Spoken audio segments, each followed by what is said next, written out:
The scripture we have today is a familiar one. We are told that we are the salt of the earth and the light of the world. It's a big responsibility. How do we do that? Well, let me tell you a story, which is an illustration. This is me when the snow first came.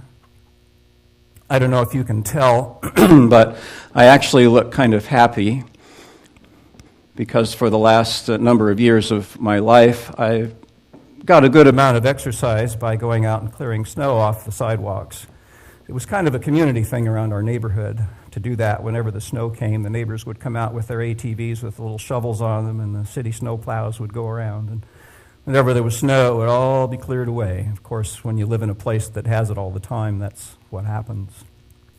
So I met a lot of people, usually, when I was out shoveling. The only person I met besides me shoveling the last couple of days was Guillermo, who is the pastor of the church across the street, who was also clearing off his sidewalks, in case anybody came to church. Well, flashing back a few years, I lived in another snowy place, and I had moved recently from the Portland area, so was not accustomed to snow, but had heard stories about what to do to prepare for it. So Laura and I heard that there was a great storm coming in over the weekend. Now, my situation was that I needed to cover two churches. So the first one I needed to get to was 16 miles away down the highway, a little church in Richfield that usually had about this many people show up for church on Sunday. So I'm having a little flashback, too, about congregation size. It was very, very important for me to get there because I knew they would be coming, rain or shine, sleet or ice or whatever, to come to church. So we knew that the roads would be cleared because living in Shoshone was great. That's where all the Department of Transportation snowplows were located. So if you live in Shoshone, you can get out to anywhere because that's where the snowplows leave from. So we knew the roads would be good. But we didn't know that we could get out of our driveway. So Laura and I, very carefully the night before, made a plan. We took my car that I would usually drive to church, my little blue Tercel. We put it in the shed that passed for a garage. I think Jesus would have not been happy to even born in this shed. It was worse than a stable, but at least it had a roof over it.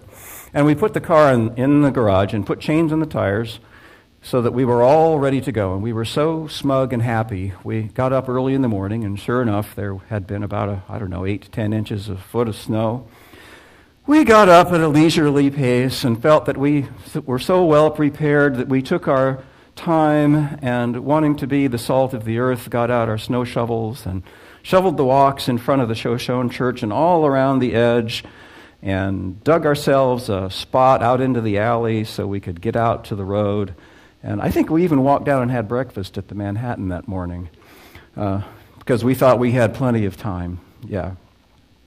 Well, time came to go, and we, again, with innocent smugness on our faces, got into the car, pulled it out of the shed and into the alley, and pointed it toward the street.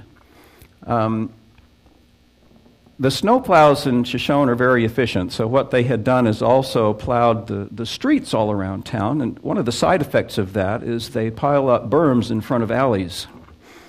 So I am coming with my little car, which, it has about this much clearance, and I see this, what looks in my mind like a snow pile. And so I'm thinking, well, I'm due to have some fun, so I'm just going to accelerate a little bit, and I had this idea that I would just kind of plow right through that snow pile in a great, wonderful glitter of snow and hit the road.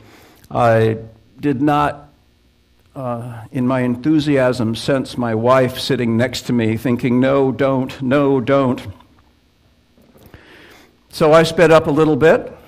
I hit the berm, crunched into it, and very quickly sunk into it and high-centered my car. So there we are stuck. And the people in Richfield are expecting their pastor to come to lead worship. And after all our planning, there we are, completely stuck. So, now fortunately we had another car, which unfortunately was parked by the side of the road, so we very quickly decided we would go get the snow shovels and dig out the Escort, which had a snow berm piled up all on the side. We dug out the tires, and I think we got chains on that too. And we were ready to go, and we were just going to make it. At about that time, a man and his teenage son were walking down the road with snow shovels in their hands. I don't remember why I was over there, maybe making sure the Toyota was locked up, because it's just sitting in the alley, exposed. And these neighbors came by. The man's name is Monty, and he said, "Good morning. I do know who you are." We hadn't lived there very long, but in a small town, everybody knows who you are real fast. We lived in the Methodist parsonage, so they knew that I was the Methodist pastor, and they knew that I had to go out to Richfield and come back to serve the other congregation later. "So I know you have to get on the road. I see you're stuck. So if you will let me, my son and I will dig your car out of the snow for you while you're gone. And if you'll just hand me your keys, I will park it on the side of the road for you, and it'll be all ready for you and cleaned out when you get back." Now, what would you have done? This is Shoshone, so as bad as my instincts were about the berm, my instincts were right about the man and his son, so I handed him my keys to the car. I said thank you, and we went off and had church in Richfield. We got back, the 32-mile round trip, and sure enough, pulling in time to have church in Shoshone, there's my little blue car parked across the street with the keys in it. Nobody was going to bother it, and it was perfectly fine. Well, that meant a lot to me. What does it look like to be salt of the earth and light of the world? Here was a man and his son, not members of my congregation, who were just walking around town that morning, watching for fools getting stuck in the snow, I guess, and rescuing them. There are many ways that every day we can be light to someone. It can be a small thing, it can take hard work, or be as simple as a smile. I think you all are people who do those things every day, whether it's lending a hand, participating in one of our ministries where we help the needy, helping out with a job that needs doing so that we can worship and have church, making music, praying for someone, visiting someone who's lonely, all kinds of things that you do all the time, that if you stopped doing them, then it would be an apt description of the person who would light a light and then hide it from the world.